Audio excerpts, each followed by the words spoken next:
In your documented essay, you will be presenting an argument on a topic of your choice. When academics talk about arguments, they do not mean debates. They do not mean conflicts, fights, in other words. They certainly do not mean opinions. When academics talk about an argument, what they mean is a well thought out, carefully considered, fully researched essay. In order to make your argument, you need to go through a careful process. At the Institute for Writing and Rhetoric at Dartmouth College, they present the process this way, leading us through the different elements involved in the type of critical thinking you need to do while writing any assignment. As you can see, each element, observations, facts, inferences, assumptions, opinions, arguments, and critical analysis, leads naturally to the next. It's important to remember, however, that you need to move back and forth between and among these categories as you work on your essays. It's not always a straight line from one to the next until you get to the end of your argument. Okay, so what is the meaning of each category?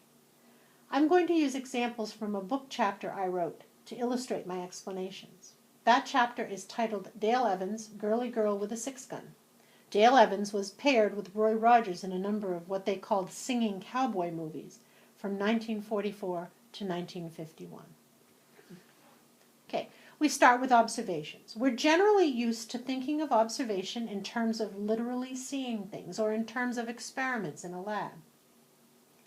We make an observation when we make note of something that we believe is important. In terms of Dale Evans, I observed while watching her movies that while she was very feminine, she rode and roped with the men. This interested me, and I decided to begin exploring the idea that Evans might in fact have been an early feminist icon. Thus, if you think back to my presentation organizing your essay, you'll see I had reached the stage where I could state, in this essay, I will prove that Dale Evans was a feminist icon. Facts. Once I had this idea, I began researching. I watched Roy Rogers' Dale Evans movies. I read biographies of Evans and articles about her films. I widened my research to include Westerns in general, and there are tons of scholarly books and articles on Western films and stories. As I researched, I began to make inferences. Inferences are conclusions that we draw from facts that are assumed to be true.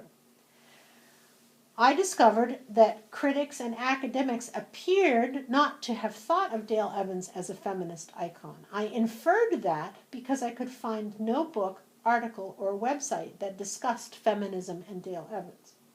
Thus, I was able to assume that this was a new way of looking at Evans's film career. So I reformulated my draft thesis statement.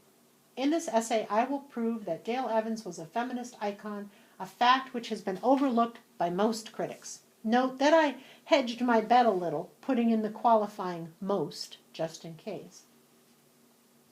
So now I had my opinion, that Dale Evans was a feminist icon. But an opinion is not enough for a paper. So I took that opinion, formulated a strong thesis statement, then constructed a series of claims that supported that thesis. For each claim I made, I provided evidence to support that claim. In other words, I presented my argument. Here's an example. When I wanted to define how Westerns constructed American masculinity on screen, I wrote this.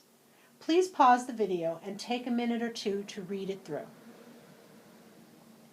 My claim here is that Westerns presented American masculinity in a certain way, and I used two types of evidence. The first is obvious, quotations from academic sources. The other is not quite so obvious. It is the sentence that begins, "It is indeed the case." Please pause the video, go back, and reread that sentence.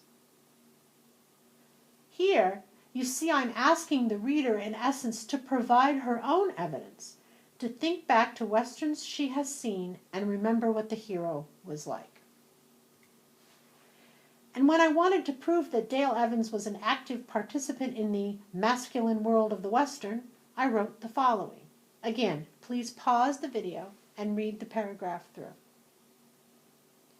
Note here that my evidence comes from the movie itself, the action of which I have described, end from a quotation from an author writing about women in Westerns.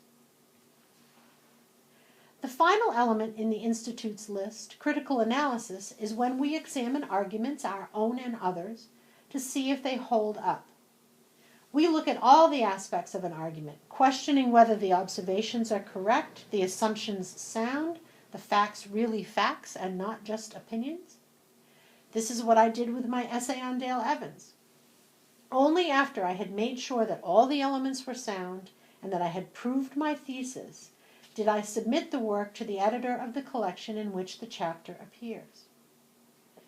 Critical analysis is absolutely essential to whatever you write, but it is especially important for your academic papers. Your professors, myself included, will tear your arguments apart, looking for weaknesses, opinions presented as claims, claims that lack evidence. And if we find weaknesses, your grades will suffer.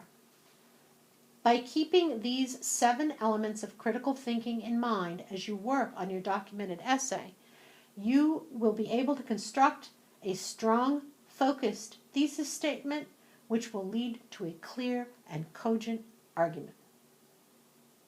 This is the end of part 1 of Claims and Evidence. When you are sure you understand all the concepts I have presented, please move on to part 2 of Claims and Evidence.